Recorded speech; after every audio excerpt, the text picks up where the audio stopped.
be educated, but I'm so frustrated. Hello to my loneliness. I guess that ignorance is bliss. Take me back to before. Hello, and welcome back to the Clinically Average Podcast. As always, I'm Wolf. With me is Rick, as always. In a new position. That's weird, but I'll take it. That's what she said. And wow, we have 3 microphones. There's the third person here. Hi. Hi, Hayden. How you doing? I'm good. Thanks for having me. No problem. We want to get some people in here. We'd like to get some more guests, but you were the first one who showed some interest, and you brought a topic, and you came ready to go, and you came ready to talk. And I'm ready to talk. Rick's ready to talk. I'm always ready to talk. So this episode's going to be, format's going to be a little different. As you can tell visually. Yeah, visually and contently. That's Contently. It's a word now. Shut up. It's a word now. We're going to do a little bit of a story time, but then we're going to dissect it, break it down, and we're going to come back with a through topic, unrequited love. Am I saying that right? You are saying it correct. Unrequited love. What is unrequited love? When you love somebody and they don't share the same love. Unreciprocated. Unreciprocated. Doesn't mean it's not reciprocated, but like, you know, They don't love you in that way. Different kind of love, which we discussed last week. There are different kinds of love. In the last 2 episodes. Correct. So, I guess we'll just break this off because you, I guess recently, within the last year, what's the time frame on that? Like a year and a half, 2 years? It's been going on for quite some time. Okay. I just didn't really know why. But I think talking to you, I kind of jogged something. You were telling me the story that one night we were having a little bit of a conversation about it. And that with the interest, and you said you want to talk about it on the podcast. So, why don't you give all of us the insight on your situation and how you've just experienced unrequited love? So, I have this friend that I knew I loved this person, but I didn't know why the feeling was so intense. Okay. So I actually went to therapy because I thought something was wrong with me. Healthy. But then I realized that it's the fact that I was around this person so much. Familiarity breeds, emotion. Yeah. And every time I was around this person, the feeling increased. Okay. Well, I mean, I recall correctly. You guys have been friends, companions for a while. Probably about a little over a decade. Yeah, we're talking time frames of years, decades even, and roommates at different stages in different areas in life. But how did that all work? It was just kind of like. I think what drove me so crazy was the fact that I was keeping it to myself. I was afraid to say something because I didn't want to upset this person. Okay. And then 10 years go by and you've been holding it in that whole time. So then the longer you hold, it's like. And all it did was create anxiety inside me. Sure. Depression. Sure. Did it cause problems for you seeking relationships outside of that? It did. Every time I would find someone I thought maybe I would like, I compared them to this person. Okay. So you're going through. So that it's actually causing you personal problems, like it's a roadblock for your own personal love life? Yes. Yeah. So you're going through all these different variety of relationships with different people. And just in the back of your mind, you're always thinking about this one person. Mm-hmm. But I think you were saying, this was never communicated for the longest time, correct? It wasn't for probably, I'd say within the past year is the first time I actually said that I had feelings for you.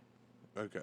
Tell us that story, because it's not funny in the traditional sense of funny, but it's like a through line to our last. Okay. You kind of made it sound like it was like a Ryan Gosling. It was kind of like a. I love it. Well. I guess I wonder if it's like one of the stereotypes I made fun of in the last couple episodes. It was. That's why I wanted to tell it. So, Cliff Notes version, I went to visit this person, and while I was there, the feelings began to intensify.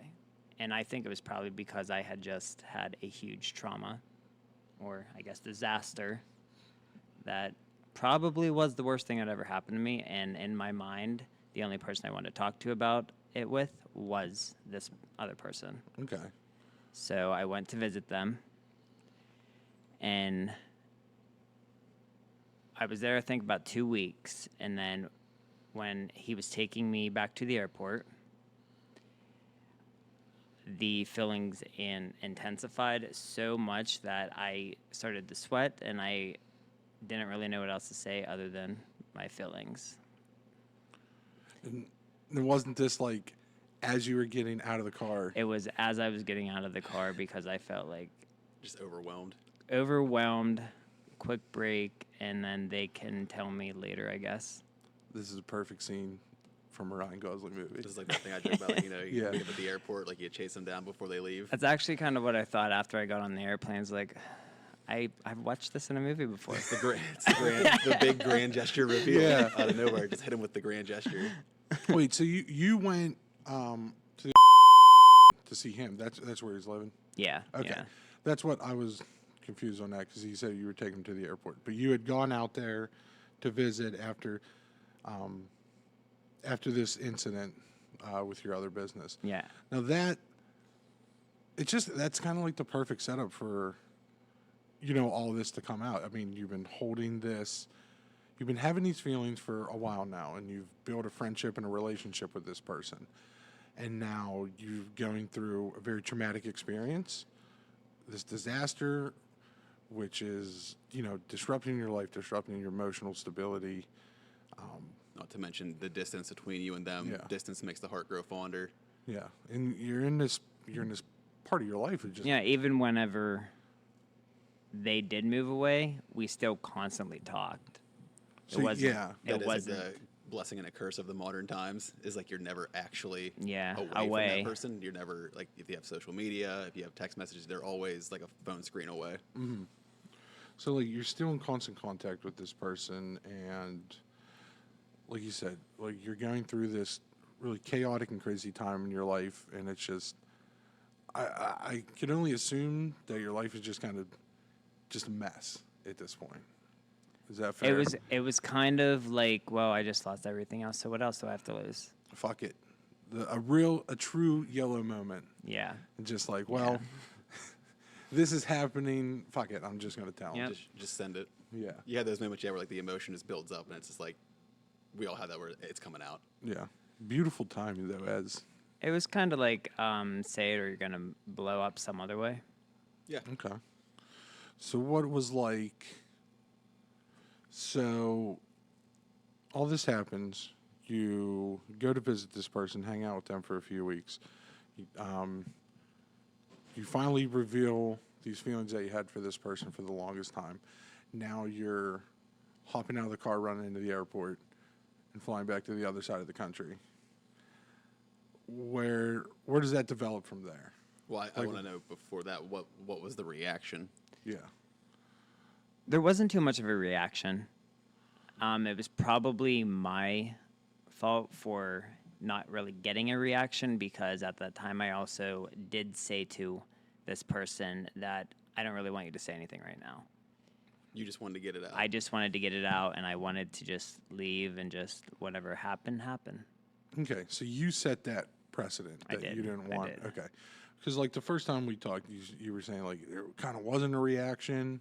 But you did Yeah, and it was tell them. No, I said not to really react or say anything, but I think in the back of my mind I kind of wanted a reaction of some sort. even like a body or like a facial reaction of yeah, some kind. Yeah, even if the reaction was telling me that that'll never happen. Now, did they reach out to you and address it afterwards, or did they just kind of like leave it just leave it hanging there? No, we never really addressed it. I think I was still kind of in my mind and head where I made it worse when we were texting, which we just didn't text for a couple months after I was that. gonna say, did it like slow? Did like the relationship change after that? Yes, and I think I was kind of pushing for it to change. Yes. Like it was kind of the Your energy changed. I'd rather you hate me than if I can't be with you. I was gonna say it's that thing where you almost get to a certain point, you let the energy out, you say it, but then it's like if they can't accept me, you almost like subconsciously want to drive them away, so that you don't have to deal with it. Because that's like you said, you'd rather if you're not gonna be with them, you kind of don't want to be constantly reminded that you're not with them. Yeah, and the thing that sucks is that I've always told myself that I would rather have this person in my life than actually be with them. But the problem is when I am with them, You want more. I want more. And it's just kind of in my mind that way, I guess. But it's also a feeling that I do love this person. Even like not romantically, like it's a thing you love them as a person. You want what's best for them. You know it's not their fault. They're not doing anything wrong. Yeah, no. I mean, by not loving you I back. never blame this person. It's not like that's with unrequited love as a different like a romantic love that like falls apart.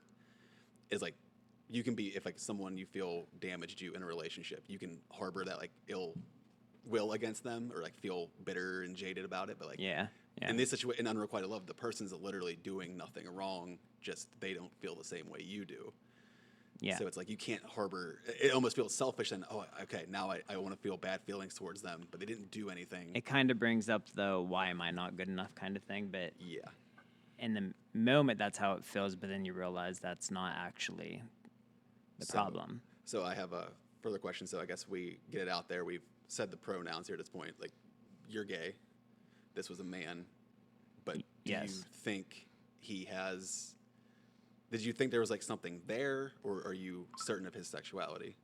No, I'm pretty certain of his sexuality. As in, is he hetero, non? He's straight. Okay. But I don't really. I felt sometimes that maybe he did love me, but I got it mixed up. Like he does love me, but I'm a friend. So it's like a different kind of love than what you were thinking. or He's reciprocating like genuine love between friends. Like we joke about here all the time, me and you, like being like heterosexual life partners. We've had these conversations for years where it's like, I genuinely love you as a human being, like as much as family, ex-lovers, any of that kind of thing. But when the thought comes to like, oh, could this actually be something? Well, no, because that triggers no, I have no sexual urges, so this is strictly platonic. Yeah, and we're both like, but I do both love with a you. mutual understanding. Like I would like take a bullet for you. I would like live with you. I do all these things like that a couple would do, just minus the having sex part. Yeah. We always joke about, well, if neither of us are married by 35, we're just going We've to... been pushing that date back since for a long time now. It was If 30, neither of us are married by 40, we're just going to go get married, have an open relationship, and raise your sons. That's fine. No one needs to get married at this moment. No, statistically, it's negligible because it's like 70% divorce rate. So it's honestly, No, that's a very fun statistic. We It's don't need a piece of paper to tell us. no, Exactly. exactly.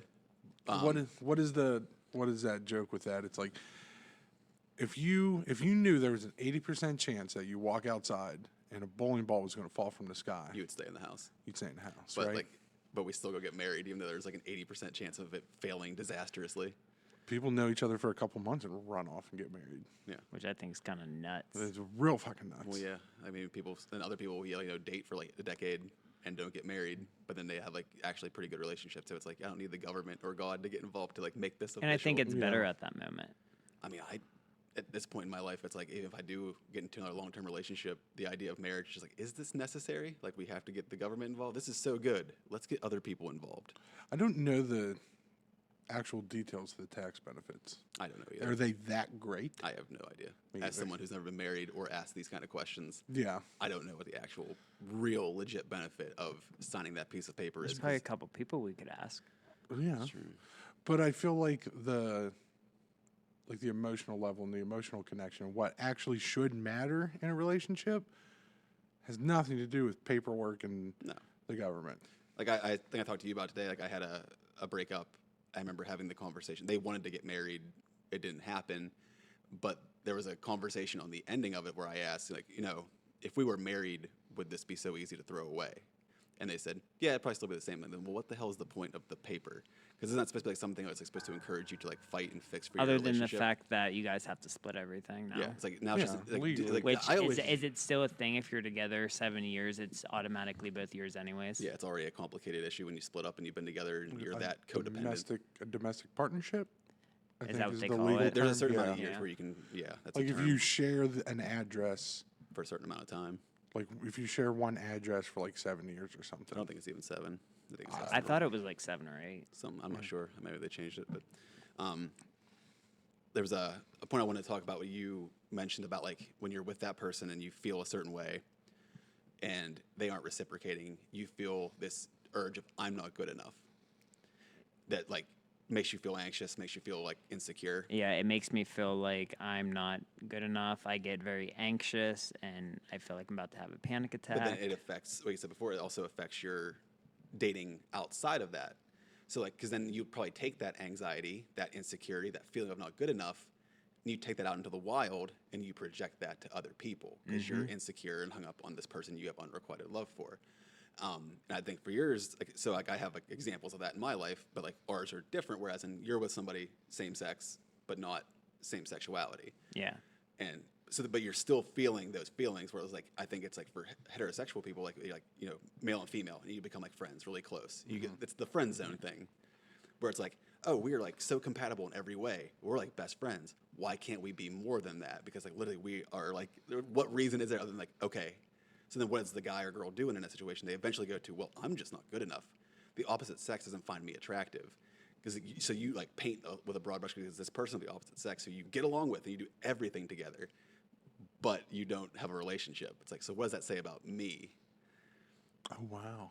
That was always my thing because I had a similar thing with him, like where I was in a unrequited love situation for about a good 4 or so years, and it like wreaked havoc on my actual dating life because it made me feel You less don't than. want to actually be with someone else other than this person. It's like a twofold thing, where I want to be with that person, so I go out on dates or go meet other women, and I'm comparing.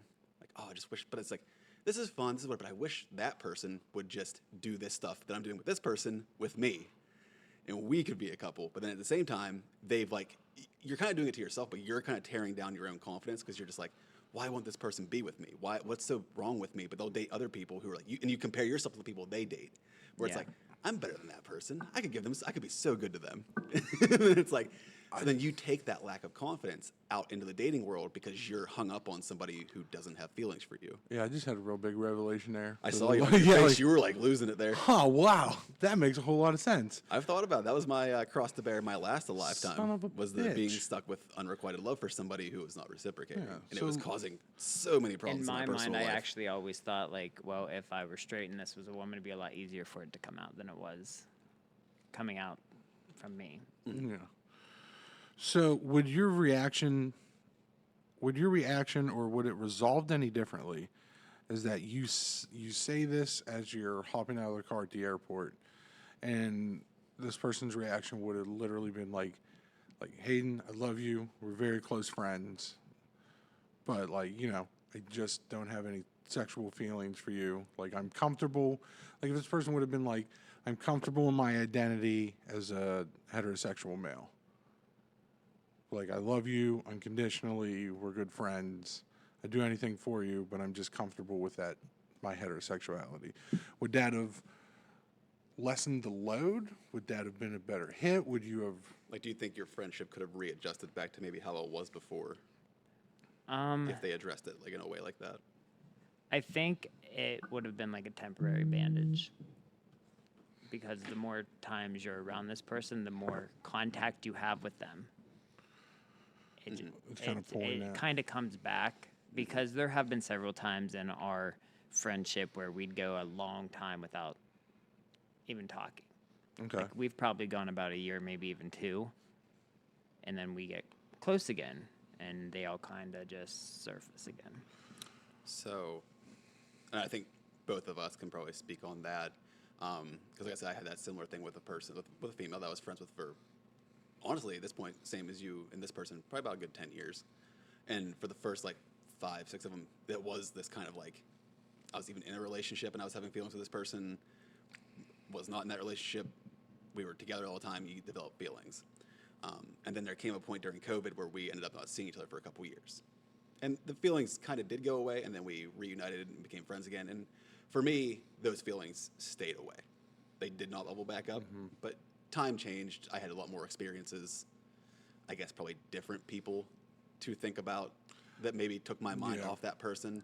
Finally, a new traumatic event happened that kind of like took my mind away from that person, and I could just be friends with them. And I mean in a completely platonic way. And I mean that's kind of in I my. think you had a similar situation. Yeah, I had a very similar situation where it was, and like we were talking before, it was just like when I had that revelation there, it's like we're best friends.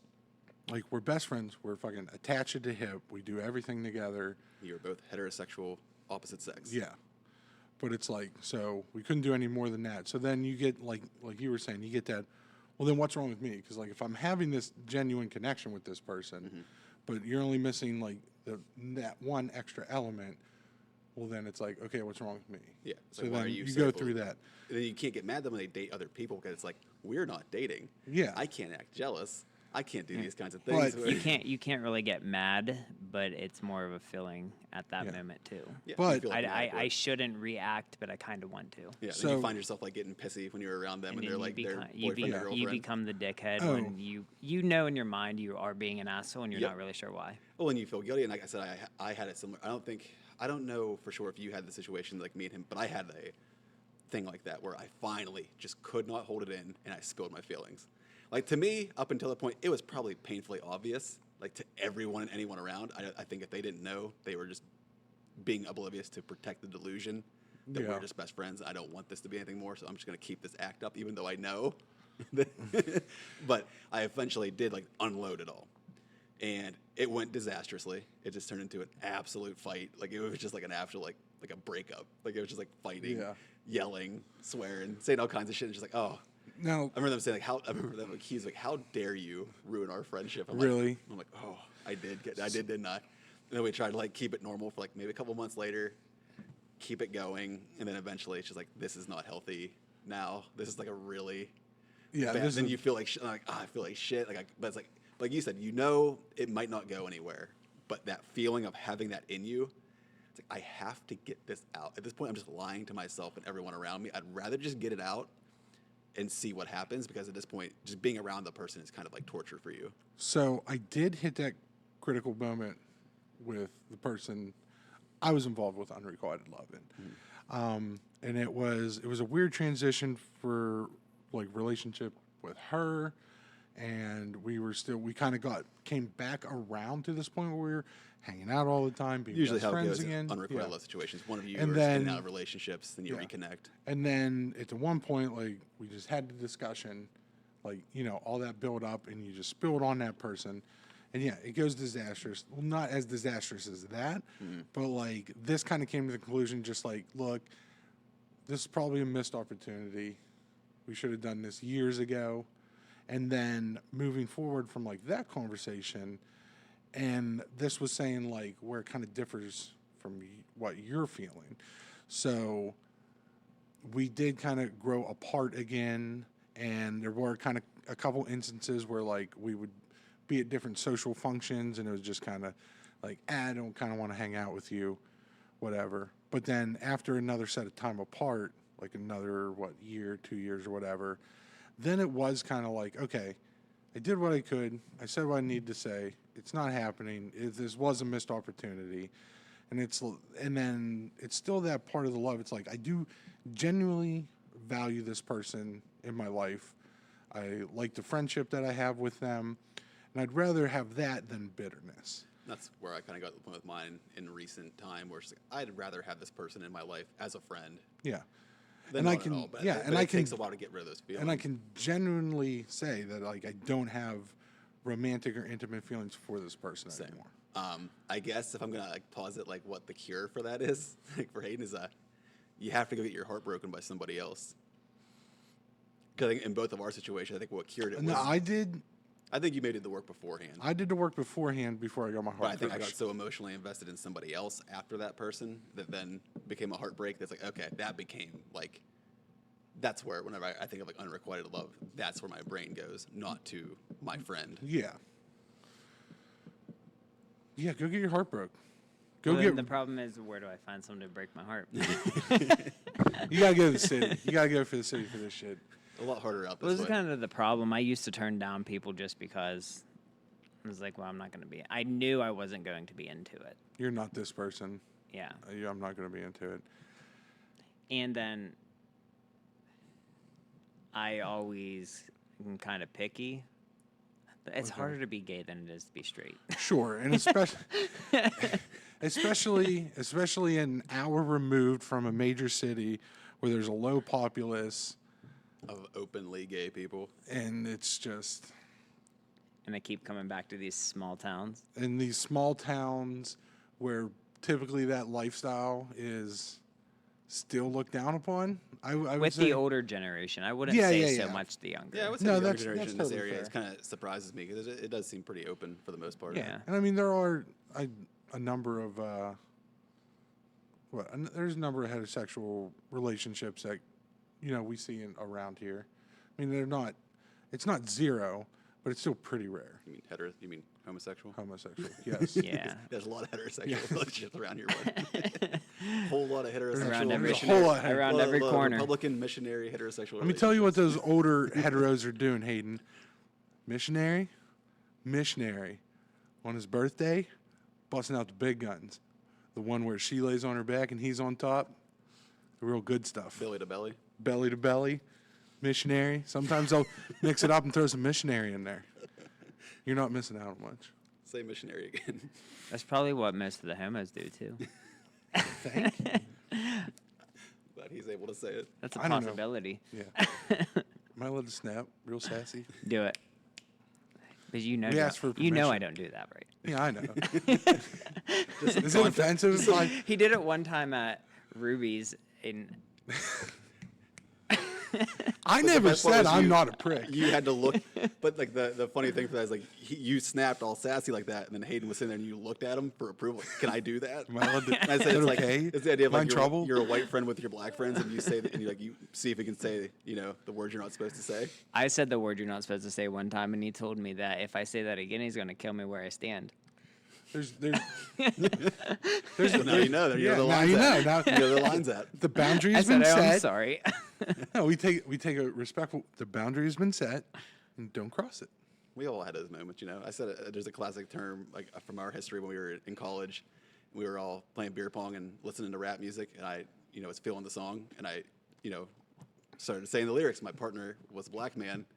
I immediately looked at him like, hey, man, I'm sorry. I just said your word like 20 times. Like, nah, man, it's a song. It's cool. I'm like, all right, he was cool. Someone else might have beat my ass over that. Yeah. I had a friend that went to a black bar one time, and she was standing in the middle of the dance floor singing a song, and I think she was the only white person in there. And the N-word came on, and she screamed it out loud, and the entire bar just froze. Oh, That's like the nightmare scenario, like movie scene. Oh, damn. That's like, what do you say? Oops. Oops, I did it again. call back. Well, so 3 white dudes from the country. We should navigate from racial slur topic back to unrequited love. Yeah. Yeah. A little bit of a tangent there, but Okay, that's here we fine. go. So, what's the medicine for this? I don't know. I told you my medicine What- was getting heartbroken. by What somebody else. I actually have found out that worked, and it was before COVID, and then COVID hit, is just working out. Like, just take you time, which is what I That's did what when we talk about. Yeah, I do not want to discredit that because that's all we talk about, and I'm trying to find other. when Instances, that's- I worked out. It was the best I ever felt. Like the feelings were gone. Like I didn't honestly even care if I talked to this person. Yeah. I mean, the cure, it's because that's part of it is, and it's so cliche and corny, is like learning to love yourself, and part of that is, I think, taking care of your health and like your fitness because then you feel better about yourself, so then it's easier to love yourself. I do think that's what it was. Like people were complimenting me and telling me how good I looked, and it kind of brought my Your confidence confidence Yeah, back your up. confidence Then you and feel your more value in self-worth. yourself. Yeah. And that's, like I said, I think the I felt unrequited a lot love- stronger physically, mentally.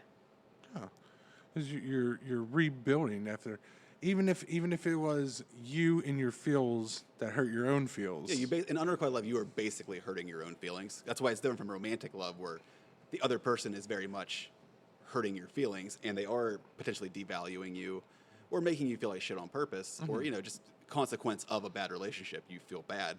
So then the natural course is you get out there and you work on yourself, you try and get your value back up, get some self-love, but it's harder when you're trapped in an unrequited love situation because the person's not trying to hurt you, you're hurting yourself and lowering your own confidence, lowering your own self-worth, and it's like... So it's hard to build, well, that bitterness and that, like, you can blame that person, but it's not accurate, it's not valid. I it's don't not think fair. I actually ever blamed that person, though. I definitely always blamed myself, which is why I tried so hard to keep it a secret. Well, that's but why it feels I guilty. think they even knew before I even told them, even though they didn't want to say it. That's like I told you in my situation. I think they had to know. Yeah. There's no way. There were, I They mean, just didn't, it was the unspoken thing they didn't want me to say. Like, just keep up the act. we're gonna go. Yeah, yeah. We're gonna go back probably 10 years ago, almost. What's the year? 2023. So like 8 years ago. Okay. So this person, we would get into arguments and fights. Like, it was literally like a relationship. Okay. And then this person would ask me why I'm so mad at them. But what do you say at that point? Because I fucking care about you. Because I love frustrated. you. Because I'm frustrated. Because I love you. Yeah, and then you just shut that down again and you apologize, but then it just repeats itself. Like a real Yeah. relationship. Like that's Yeah. what it is. Yeah. Like an actual, you feel like you're stifled and you have to like suppress your actual thoughts, you know, to make them feel comfortable, Yeah. make them feel better. When we lived together, that was something that happened quite often. Is So how- because I couldn't control my emotions. How's that dynamic? Because I never lived with a person I was unrequitedly in love with. I always compared I them did. to just being. Shit. I always So, yeah, both compared of them you. to just being my best friend. When anyone would ask, they're my best friend. Okay. But then I begin to feel like not even that, just kind of like this person hated me, and this person wanted me gone. Was there any validation or was there any confirmation to that, or is this just something that I you're mean, feeling? just that they would kind of shrug me off, and if I had a problem, like, just not really pay much attention to it. Okay. Like, at that point, it didn't even feel like a friendship anymore. Yeah, because I was going to say, even a friend, I was going to say, if you're in a relationship, you would expect both of you are kind of mutually, like, emotionally responsible for one another, like, in a healthy way. But, like, even your friends, though, like, just because you're not romantically involved, like, I feel like we are emotionally available for one another. Like, if you have a problem, you want to vent about something, and vice versa. So it's like he's not even doing that now. Yeah. It's like And that, Was he I doing kind that of- ever, or was he just not doing that now? I mean, no, different he phases. he did used to kind of like check up on me and like ask what's wrong, and that kind of stopped. More it progressed. Okay. And then I kind of just retreated. I stopped going out with them. I would just stay to myself in my bedroom, and then I got upset if they would leave and not tell me, because then I just felt unwanted. But you're also Like going to the bar and stuff. I mean, yeah, because this is also like, because you existed kind of like within a friend group, and you guys were like on and off roommates, Yeah. and so on top of keeping it a secret from this person, I was also keeping it a secret from the other friends too. you say, so none of them, do you think maybe they suspected it? Yeah, I do. But it just never I- came up like in like a yeah, heart-to-heart it session was or never anything like talked. And that was Okay. the problem. I didn't feel close enough with any of them to actually tell them, which I should have. that. Yeah. That might have helped actually with you, maybe with the feelings. Yeah. Looking like, you know, hindsight's I 20/20. think Yeah. that it was more of a Have fear. somebody It to was a put it fear on. that if I tell him, then they're gonna go tell them. and then Because we so had you that had for a our shit. We could always like confide in one another and vent about this Yeah. situation to each other. Like, Yeah. oh, so make fun of each Yeah. other. I think like, that's "Oh." why it caused so much anxiety. 'Cause you I didn't felt have like anyone I to dump it on. couldn't talk to anyone. Sure, because now this is integrated within that core friend group that you had.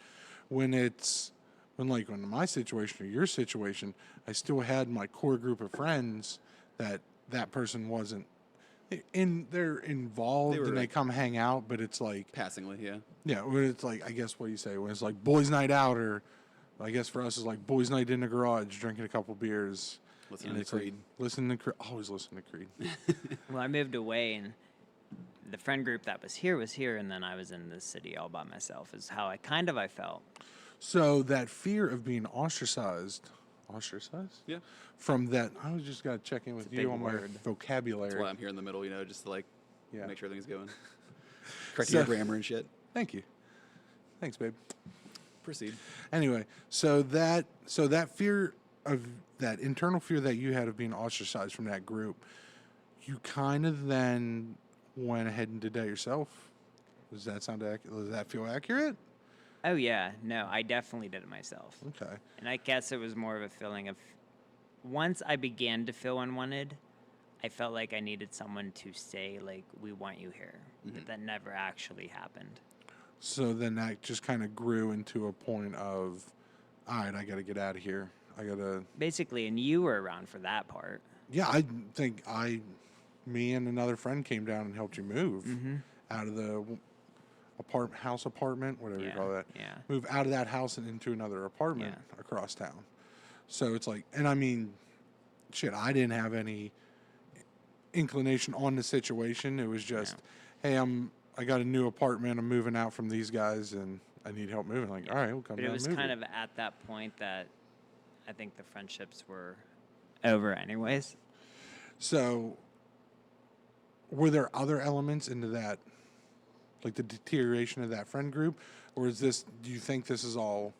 I mean, No, it was when things would come up that I felt uncomfortable about. It was like they would say, "Okay, we're not going to do this," but then it would happen again. Okay. So that is a part of what made me just kind of start feeling unwanted. Okay. Like devalued, like not respecting boundaries, and you kind of like over time. It's like, well, Like it didn't matter. And I was always the oldest one in the group. Not much older, but I was the older one. And this is compounding on top of these feelings and situation that you have with the one person. Yeah. So now you're kind of adding on, like, you're stressed and anxious about this, and then there's, some people in the friend group being shitheads, and that's adding on. And now you're feeling ostracized, and now they're acting a certain way, and now you're not getting invited to things. And it's just all these different things compounded. And then, if that is where you are, like, mentally and emotionally, I guess that's a healthy move to remove yourself from the situation and try to step back and breathe. Or is there another but I analysis felt like on at that? that moment I kind of lost all my friends. Yeah, it's like a thing where, so it's like up two minds where like a lot of that probably is, like you said, you're having all these emotions. Some of it probably is projection at that point. Like you're projecting a lot of your insecurities and your anxiety maybe onto your friend group, and it's making you more agitated. Yeah. It's like when you're in like a bad relationship and it's like going south. That's like the thing when like you start bickering and fighting about shit you never would have fought before. It's probably because one or both of you is suppressing emotions, and you don't feel comfortable getting out. You're crossing each other's boundaries and no one's addressing it. Yeah. So then you just start like building up resentment for one another. So then like what would have happened, the shit they would have like 2 years prior maybe would not have bothered you at all. But now because you're holding all that in, it's like, you start snapping at each other like shit you wouldn't do before. But then at the same time, it's recognizing that, okay, probably being in this situation, it's never going to get better. The only chance of it getting better is if you, like, in a real relationship, you take space. And the idea is, like, afterwards, you can maybe then come back and build a bridge. But sometimes you don't. Sometimes you realize maybe you've outgrown each other. Maybe there's some irreconcilable But I think differences. in order to actually do that, you need to make sure that the feelings have just kind of settled themselves and it's not going to repeat history. No, you certainly need to take your space. Well, you did find say your you peace. went to therapy after all this, right? What did you learn in that? Basically that it's best to leave it alone and just work on yourself, which is what I did. It's kind of like that. We talk about like the Stoic philosophy. It's kind of one of those things where the best course of action is you can only control what you can control. And one thing we cannot control in this world that gets frustrating is you can't control other people. So it's like you can control how you react and that's to what other it people. was. Take control of your life, I guess. And like it's like changing, and that changes your expectations of other people Yeah. because you know what your value is and what you bring to the table, and like you don't need as much validation from other people. And that seems to be the thing with, like, when you find yourself in unrequited love, it's almost, there's different flavors of it, different derivatives of it, but it seems like in this case, and it seems like in my case too, is just kind of like you're hurting yourself. And then after you go through this situation and after you hurt yourself and you've devalued yourself with these different ideas, and you're starting to, you know, work your way down on yourself and beating yourself up. What can you do? You need to take your power back, and you need to control what you can control, and find the silver lining in that, and find the value in that, and slowly start building yourself back up. And it's something like, and not to, you certainly don't want to use another person or use another relationship to heal from this, but it certainly helps, because it's like, okay, I'm not worthless. I do have value, because now I had feelings for this person, and now someone else has validated me in these ways that I wanted. So I heard a good quote kind of talking about this today. Okay. Matter of fact, they were talking about, so there's always that common saying, you can't heal yourself in another relationship. So like if you're like damaged after one, and you know, people hop right into another one, and like lo and behold, all that shit comes back out. Yeah. Because you haven't done any work. But on the other side, so let's say you're a person who's gone and try to do some healing, go to therapy, work on yourself, but then you're kind of just like, you get kind of to the point where you're comfortable being alone. Like, oh, I'm actually at peace. I value myself. But now you kind of don't want to get in relationships or even like seek it. You're kind of just I'm almost too comfortable being by myself.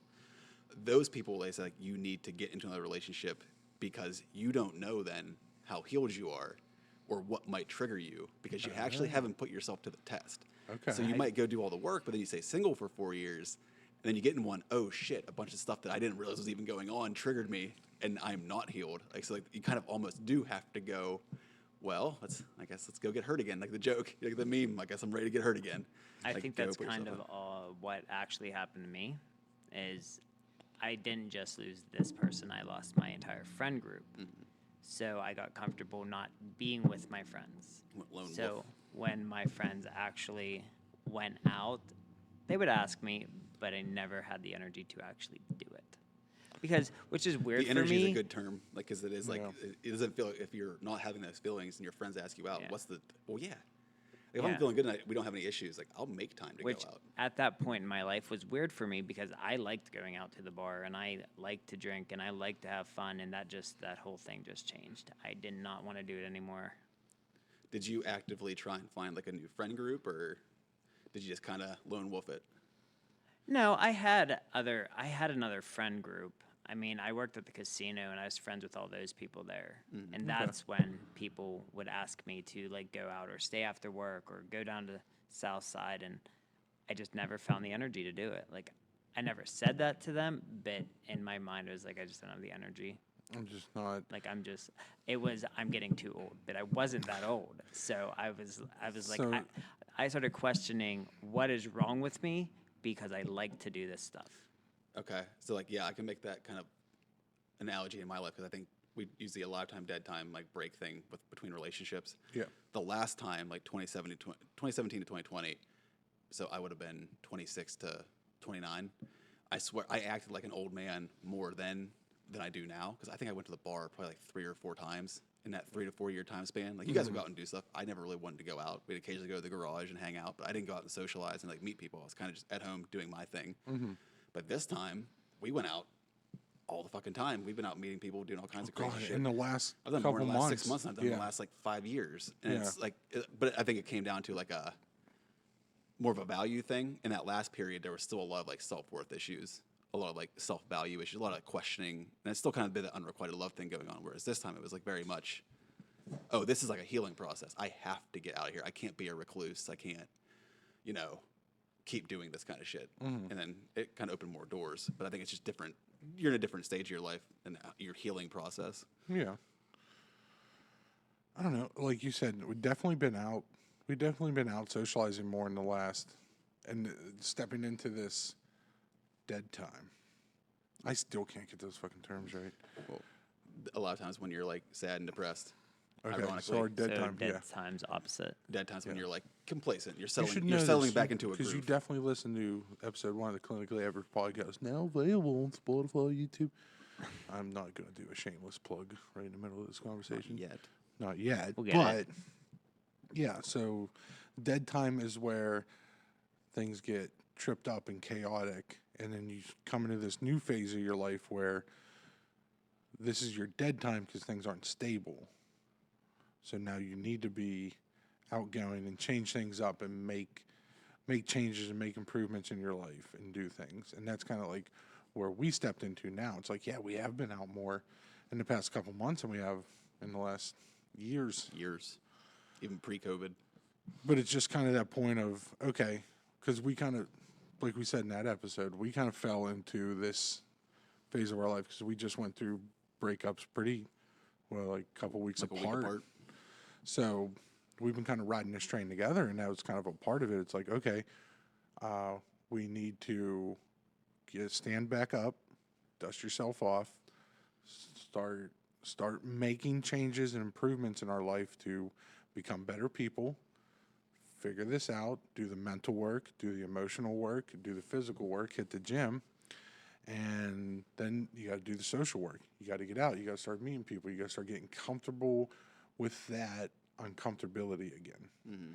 And so, like you said, you're doing the mental work. You were going to therapy. You were having conversations with a licensed therapist about this situation, right? I assume you laid all this down on them.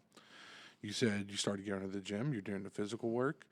You got the new business going, so that gave you something to like a project to work on. Yeah, like this is the project that we kind of collectively threw ourselves into because it's a creative outlet. It's something that keeps us on task, something to work towards, and then I have to do this because my partner's depending on me to get content up, and he's writing blogs and doing the creative work because I have to get this done so we have something to record and something for me to edit. Mm-hmm. So we rely on one another. We have this project. Like you said, you're getting that business running. You got your new business up and running. That was a good project, and that's a continue You can shamelessly career. plug that too. Yeah, whenever you want to. Work in progress. Yeah, but now you're doing the mental work. You're doing the physical work. You're working out again, taking care of yourself. You got the businesses going on. You got these different projects. You need to start doing the emotional work too. You need to start finding value in yourself.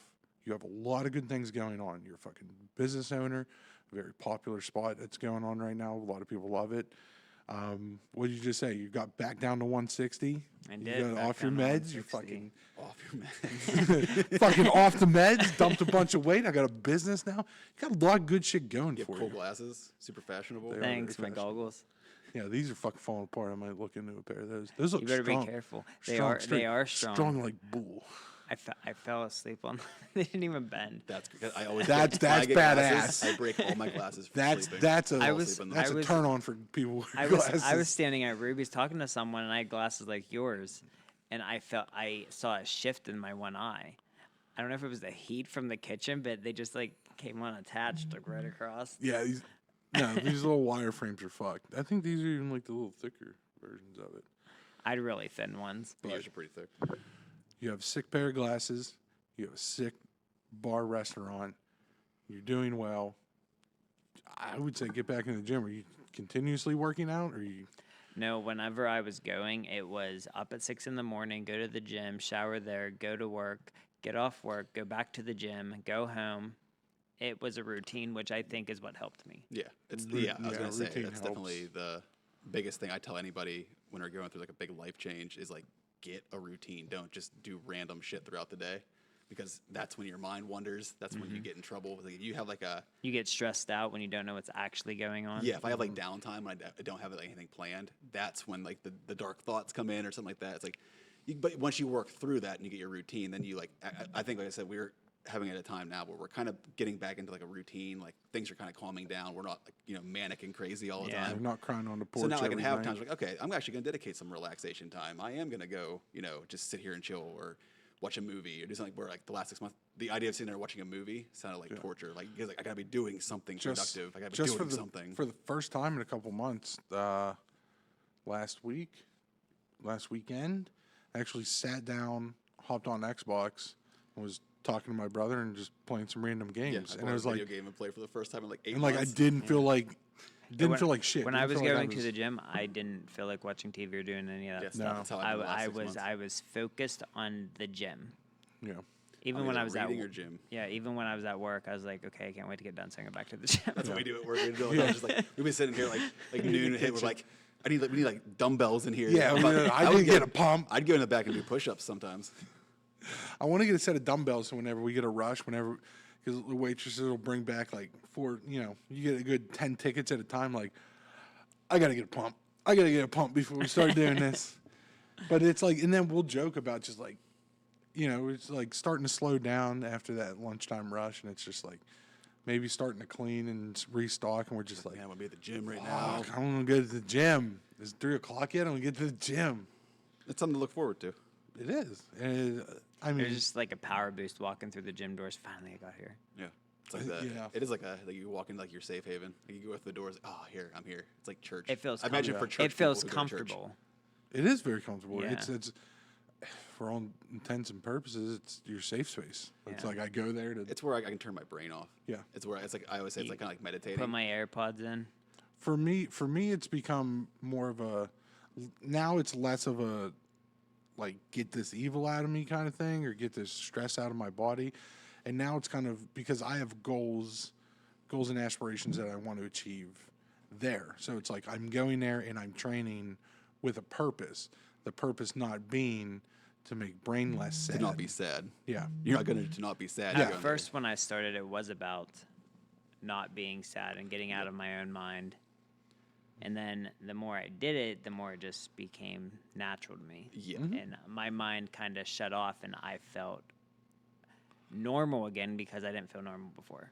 I guess That's the motivation versus discipline episode we talked about. Because like, whatever it takes to like get you to like start like going to the gym or eating better, or, like a creative project. Like sometimes it starts off with like a negative reason. Like, oh, I'm sad. I want to do this so I don't feel sad. Oh, I'm angry. I want to do this so I'm not angry. But it's like the idea is there has to be a transition at some point where I'm doing this because I enjoy this and I feel good doing it, not because this makes me less angry. It's like, Yeah. Because that's like, okay, can't carry that evil through your workouts. that can't fuel you forever. Indefinitely. Eventually you'll It's not burn gonna- out yeah. on the anger and sadness. Like those feelings change at some point. But if you can use them to get you going, that's the It's best like thing you can do. now I'm training and dieting for me, and I'm training and dieting because It's kind of like you're living your life by you now, not by me, someone for else. me, yeah, not Control what because you can control. Yeah. You can control what you do throughout the day and what's beneficial, what goes in your body, yep. how you react to things. This is effort. These are all things that are going to be productive and bring me that delayed gratification because I'm going to turn around real quick. It's going to be this time next year, and I'm going to be 100 pounds less. I'm going to be feeling way better than I already am now. I've already seen the difference in the last couple months. Like, I feel better. Which I've lost ties a it, I bunch guess, of weight. to tie it back to the original topic, then like about the unrequited love, because we tied that into like you start feeling inadequate. Yeah. So it's like then, and like we both like said, like all of us have said, like while we were in those situations, it made it really hard to date or even like look for other people, because you're caught up on that person who happens to make you feel inadequate. So then your confidence is low. So it's like if you take that time from that person, you can like focus on yourself. A year goes by, your mindset is different. It's like, okay, now I'm ready to like get back out there and maybe try something else. Cause like, but you need to take that time for yourself and not rush into it and like make sure you're kind of over. Cause then the worst thing is you do all that work and then you go date somebody like, oh man, you're still comparing them to that person. It's like, oh, Yeah. Well, that's the thing. It's like, And I've done that. I dated someone. it's taken me about 8 months to get to a point where I'm not doing that. yeah. And I think I actually kind of like ghosted them, and they messaged me and asked me what was going on. I just Ooh. not into Did you it. start? Okay. you- So like, I guess we can bond over this because Hot girl being chased. that's the thing I've had this whole year where like, I'm hearing from him and like other friends, like, oh, I'm talking to this girl, like, oh, what happened to her? I'm like, I just kind of lost interest. Like, is it because I'm comparing it to a past person? Maybe that might be part of it, but I think it was other stuff where like, it's kind of, I'm focused on myself and you do, like he says, you get that hot girl mentality where it's like, You're being yeah, chased. I'm busy doing things. I'm working on myself. I don't have time. I kind of don't want to like be that emotionally invested in somebody right now because I'm emotionally invested in myself. And it's like, then you finally like, it's like, okay, then I finally get to the point where, okay, this person might be worth pursuing, but like you have to take that time for yourself and see what's out there, and you don't have to like the first person who gives you attention. So it's like, because I think that's what it is when you're in that situation where you just want someone to validate you or give you attention, and it's like, oh, this person's giving me attention. I like that.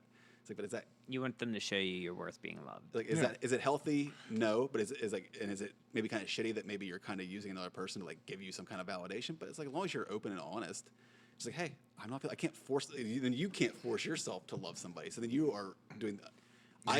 I've experienced it for the first time in my life this year being the unrequited love person. Being on the other side of On the other side, I've never experienced it. And letting it feels people hurt them shitty. on Let you. me tell you, I don't like it. You're letting these girls hurt themselves on you. You mean That's not they sexual. catch feelings, but you don't have them back. Yeah. And then it's like, how do you let them down easy and like not be an asshole? I had the one recently where it's like, and then she wanted to like continue being friends, and I was like, okay, I guess we can try being friends. But then she kept hurting herself. Like I was seeing her hurt herself, and I was like, this isn't healthy. I can see how that could be shitty. So then I felt back. I'm like, I'm just trying to be nice. Then I'm like, okay, I don't have the feelings. I told them I don't have the feelings. It's not reciprocated. I'm sorry. I just don't feel that way. They're like, okay, that's fine. But I really like talking to you. Can we be friends? I'm like, sure. And in the back of my head, I'm like, this is probably not going to go well. I've been here. I'm like empathizing with her the whole entire time. Like, I've been here. I know what this feels like. But then she would keep repeatedly kind of like getting anxious, like double, triple texting me, hurting her own feelings. And I'm like, I was busy. And it's like, and I'm like, hey, I don't even know if this is healthy for you. And I feel like absolute shit having to say this. So you have to be dad and step up and just like, look, you're gonna hurt yourself on me. Well, yeah, because I empathize. I've been in that situation. The person in that position also feels bad along with you, just in a different way. Yeah. Well, yeah, like we like even talked about, which is like, she's like we're both like kind of like understanding fully what is happening, but it's like this is objectively a shitty situation. Neither one of us feels good about this. Like we're both hyper aware of what's happening, but it doesn't make it less shitty. And it's like but like so now I feel bad for people who have been the form of my unrequited love. Yeah. Because like that's a lot to deal with. It almost is like an emotional burden to like you're taking on someone else's emotional burden. But you're not responsible for it necessarily. If you're a person who has that level of empathy, and I'm sure there's plenty of people who don't. Yeah, who would be in that position where some girl's breaking her own heart over you, and then that person is just like, yeah, whatever, go fuck yourself. Or they actually enjoy it. Like some people Some people probably like to be the one that is actually loved. Well, everyone loves to be but chased. don't have to give it back. It's like a one-sided relationship. And Everyone loves to be chased. Because you're getting free validation from somebody. As long as you love me, I get confidence. Yes. So like it's like you're like an emotional vampire on people. So like it is like the hot girl effect. Like I imagine like it's probably a diminishing returns, but like you post a selfie and you get like 80 likes. Like it feels good in the moment, but that dopamine kind of rushes away. Yeah. But it's like if you're like in reality, like but like you have like what they call it, you have like guys like you have a stable. Is I think the term they use like hot girls have like a bunch of dudes who are just kind of in their DM. They're not going to commit to any of these guys. That's not the guy they want. But they keep them around because they make them feel good about themselves. Yeah. So it's like that's kind of manipulative. Like for me, I couldn't do that. If I even like thought that was going on, I'm like I got to cut this off because I know how this feels to be one of those guys in this stable. I know what that feels like, where you're like the yes man, the simp, and it's like no. I know I know what's going on here. I've been in the friend zone stable of whores. Where you're emotionally validating them or making them feel good, but they're not going to reciprocate. Like with like the friend zone thing, that's where it gets complicated. Okay, yeah, these are different. Like, this is like where you're pursuing somebody and they're just kind of leading you on, I guess. But like, if you're in a friend zone, like, actually they're still your friend. They do like make you feel good. That's one thing. I remember like they would be like my biggest hype man. So it's like you go work on yourself, like trying to feel better.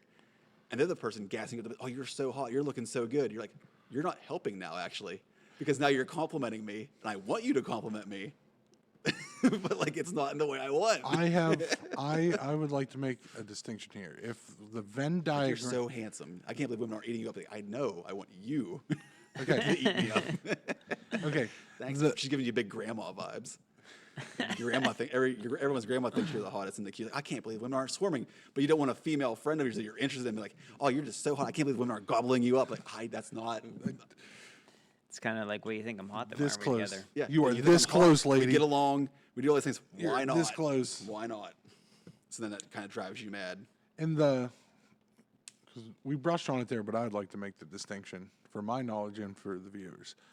And a Venn diagram of friend zone and unrequited love is there overlap, or are these think they're pretty separate? I think these are are like- these separate entities? I would say these is like just two different terms for the same thing. Okay. Friend zone and unrequited Because love. friend zone is typically one of you catches feelings and the other one doesn't. And you just kind of hurt yourself from there. It has here, it's like a scientific dissection of unrequited love. It says science had dissected love to a chemical reaction, which it is, attributable to the hormones. It's a combination of oxytocin and dopamine. These are secreted in both unrequited and mutual love. Therefore, in a way, both types of love are equally genuine. Okay. So you are literally in love with someone who just isn't giving it back. Like, Okay. it's not as complicated as the name sounds. So It's would just- it be? It is what it is. So it'd be fair to say a friend zone is Unrequited a love. form of, or I just think is, It just is. It's just or a different flavor of it. unrequited love would be the technical term for a friend zone. Okay. What about situationship? That's different. I don't think there's love involved. In a situationship, What is well, the isn't- actual definition of situation? My idea is, like, my understanding is a situationship is You just stay in the dating When phase. you when you Yeah. both kind of are still into it, but I you're not really getting anywhere. you have feelings for me, but I'm just kind of like, oh, this is nice that it's just like a steady Still kind of dating, playing the friends Definitely with thing. benefits kind of. Yeah, I feel like it's just like a modern term for like friends with benefits, but like it Or- says here, a situation on dictionary.com, a situationship is a romantic or sexual relationship that is undefined and non-committal. People in a situationship are more than friends, but less than committed romantic partners. So it's the friends, friends with with benefits. benefits. But I thought it was friends with benefits, and then one of you catches feelings, and it becomes unrequited love. Well, yeah, but that a certainly could situationship. happen. I think a situationship is, if I'm looking at it right, from somebody who's been out in the dating field this year and kind of gotten like, I think it's just where like both people don't. I don't think either one has like love or romantic feelings, but it's just like, oh, I kind of like hanging out with this person, and you know, or They want to actually be with the person, but they don't want to be. yeah, with like the both of person. you are just kind of being I don't. non-committal. Kind of confused on both ends. So I, was I thinking, thought what it was- is this is yeah. the what is this conversation? I happens thought it. eventually. I thought it was that with one person starting to catch feelings and like, okay, I'm being exclusive. I think situationship is okay. I think there's a lot of assumptions going on in situationships where like maybe both of you are assuming you're not together or you're assuming you are, but no one's had the conversation. And it's hard for us to assume about assumptions. Yeah, you shouldn't It's assume. kind of like maybe one wants to say yes and the other doesn't want to. But I think even like because of mine, I think it's just like two people start dating. You know, we hang out every week, we go on a date, but like, and you just kind of keep doing it. Like, oh, we have kind of a good thing going here, but just no one ever said. They're But dating, but it's not defined. yeah, and I don't think Right. either one really feels super passionate. It's just like, oh, this is nice, this is cool. So that's has any elements of unrequited love? Could. It could. I think situationship itself is kind of undefined. It could, but it seems like in a situationship, you're both kind of also on the same page. Yeah. This is what it is. Don't get I jealous think it's if just I like go hang out a with this modern Gen person. Z fancy term Because if for you're friends entering with benefits. into a friends with benefits, you're both on the same terms as we're just gonna have sex. I feel like friends with benefits is just like an agreed upon contract of like, hey, we're not catching it's like feelings. it's like We're a not it's like a exclusive. verbal contract. Yeah. We're just we're not this catching isn't- feelings. We're not catching feelings. This is not We're, exclusive. we're borrowing friction, as you say. Yeah, borrowing friction from someone that you know and someone familiar, someone you're comfortable with. But you don't love them in that way. Do you go get drinks with a friend with benefits? yeah. Is that crossing the line? Do you take? No, do you I get think dinner? you can go out and actually hang out with. A Yeah, I think friend friends with with benefits benefits. like it's. I think it's the Like you're friends, but like behind doors, you sleep together. that's You- the you go to friend. That's what the Applebee's? dude wants in a friend zone. Like when you're in the friend zone, you want to be a friends with benefits at that point. Yeah. Like I Wait, take wait, that. I mean, wouldn't it be nice to just go out to drink and then your friends with benefits is sitting right beside you, so when you leave, you go together. Hey, I'm free Friday. You want to grab Applebee's and fuck? But if both of you don't want to have the hang-ups of having like an emotionally, you know, dependent relationship or like complicate things, you can just do that. That I think if friends with benefits comes along, especially if it's already people in the same friend group, it's so that the friend group doesn't get complicated. Yeah, I do think a lot of it has to do with like there's like a community. that's nice. Does that ever end well though? No, the friend group usually gets pulled in. Usually Yeah, gets pulled 'cause in then because it's I think eventually, probably statistically, probably at least in that situation, one of them will eventually catch feelings because I think it's almost impossible if Or two is there? people are doing that if not one of them is because you get familiar. Sex is intimate inherently. I mean, it produces it's oxytocin. It's kind of like friends that catch feelings, but For whatever reason. Or what if Yeah. it's like you suppressing have friends that. with benefits, and then my friends with benefit is now like, oh, I'm seeing this person and I kind of like them, and now I get jealous. so then maybe the one's heart may get broken because that could turn into an unrequited love. I think Yeah, is that- the okay. idea we talked about mimetic desire in the last couple weeks. So that's the thing where maybe you want to be with that. You like having sex with a person, and keeping it casual, but as soon as someone else actually desires them, then you feel Or jealous. like, no, wait, hold, stop. Well, you kind of take it for granted, like, oh, this is just Yeah. a nice thing. But then as soon as somebody else like wants them in a different Hey, way, I'm gonna be exclusive Kind of like with this he or person. she's mine. Like, what the hell's going on? yeah, Yeah. I think because like humans are territorial. You inherently get emotional attachment. Like I said, sex creates oxytocin and dopamine, which is literally the two drugs that get triggered in love. The same drugs, so it's almost impossible. And I think people probably say they don't, but I think most people are capable of lying and keeping that delusion. Like, I don't have feelings for them. It's like, I don't know. Okay, I don't let know. them go date someone else. Yeah, like Tell me there's you're probably fine. ways to test that. Like, Yeah. just put them in a lie detector. That's Hey, usually how you find out the fastest. One of them has to go. As soon as one gets a boyfriend or yeah. girlfriend, Hey, I saw so and so at the movies with. or they hook up with another friend in the friend group. That usually is what deteriorates it. And That then seems that's when the friend complicated. group gets blown up. But why is That that? seems Because if complicated. they don't have feelings, why would it matter? Well, because the thing, and Like because maybe it's not love, but it's at least like territorial. It's It's at least something. like some kind of like, oh, this is my property. It's kind of like I slept with that person, so now you can't. Yeah, but if there's no You're feelings talking involved, within the friend group. Within like a friend Within group. a friend group. are we at on time? We were a little over an hour. But now that we mentioned anything else, how do we? So, I don't know. My final thoughts, I guess, from me to you, you're unlicensed internet therapist. But I guess we're in person right now. That's fine. I'll People pretend. listening. You have the internet. You'll be fine. Everyone has the internet. I would say continue doing what you were doing. Get a routine. Get back into the gym. Start validating yourself. Start finding that self-worth. Get your routine. And as you work on yourself and you start that glow up, other people are going to notice. And then someone's going to come along, notice it, and you're going to forget about this person. Yeah, because at first it's like you're gonna, like you said, you're gonna compare it to the people, and they might come up lacking for whatever reason. It's like, oh, this. But eventually, I feel like you level up. You're going to attract different kinds of people who are kind of on your level, on your own perceived level. It's not like a better than or worse than. Yeah. But just like certain people, maybe you're not having the same like vibration with, and it's like, okay, not getting it. But eventually, I think if you get yourself in tune, someone is going to show up, or you're going to meet someone where, okay, this person is taking my attention away from that person. So you gotta keep getting out there and trying, because like it is frustrating when you go like on a date. And it's like, and the whole time you're like thinking about that person. It's maddening. So do this. Join the winter canon arc. Dedicate winter and spring to yourself. Get a routine. Start finding that value. Start appreciating yourself. Start your glow up. I was gonna make a joke where you can come out as a gay bear, but he doesn't fit the bear.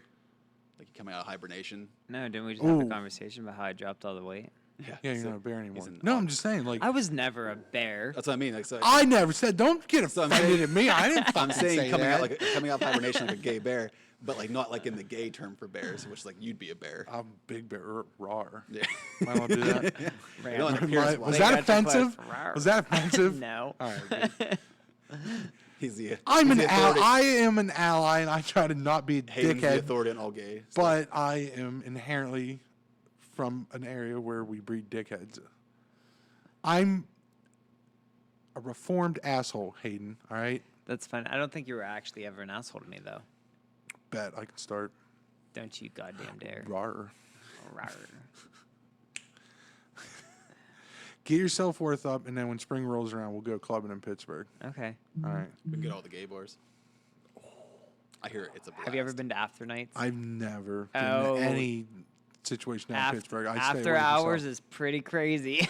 All right. All right, you glow up and find your self-worth, validate yourself, We'll go wingman. become better, and we'll wingman for you. Okay, it works. You point them out, we'll go start conversation. Anything else? I think it's time to shamelessly plug some stuff. like the Clinically Average podcast, where these people on the internet, they Can we can do find the it. snap to end it? Oh baby, yeah. Yeah. Oh yeah. Oh yeah. All right, you tell us when you give us a signal. Okay, so they can find the Clinically Average podcast on YouTube, Spotify, iTunes, iHeartRadio, probably on your stepdad Terry's iPhone. Pretty much anywhere you're getting your podcast information, we find it. Also, there's the Clinically Average blog, which Holy actually is shit. a centralized website that has links to all these places. So if you go there, you can read, get a big brain, I can't read. and then you can go click the links and go elsewhere. Yeah, and if you're having trouble finding that website, everything should be down below anywhere you're watching this. Also, if you're local, not listening from internet land, Hayden has a restaurant. You should go to it. Ruby's Den, Burgers and Spirits. Fuck yeah. That's the place to be. Fuck yeah. Fuck yeah. Can that be your slogan? Ruby's Den, Burger and Spirit. Fuck yeah. No. Fuck yeah. With the snaps.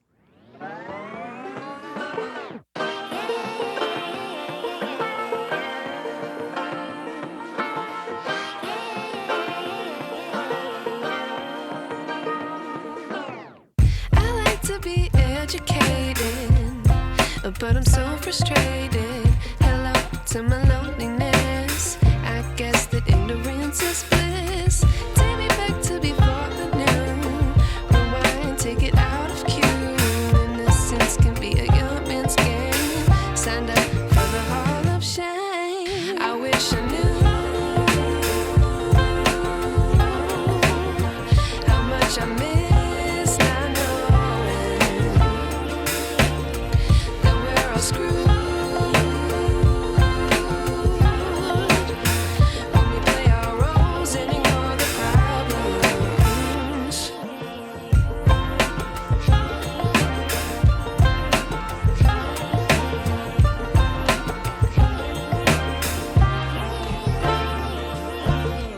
I like to be weighing my patience. Stay up, I feel so outdated. How can we look the other way? Sun is out, but the sky is gray.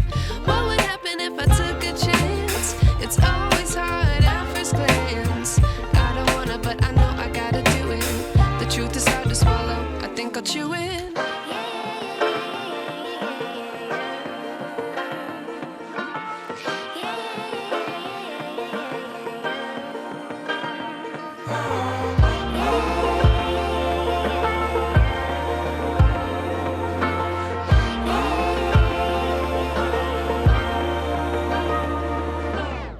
I wish I knew how much I miss not knowing that we're all screwed when we play our roles and ignore the problems. I wish I knew how much I miss not knowing that we're all screwed when we play our roles and ignore the problems. I wish I knew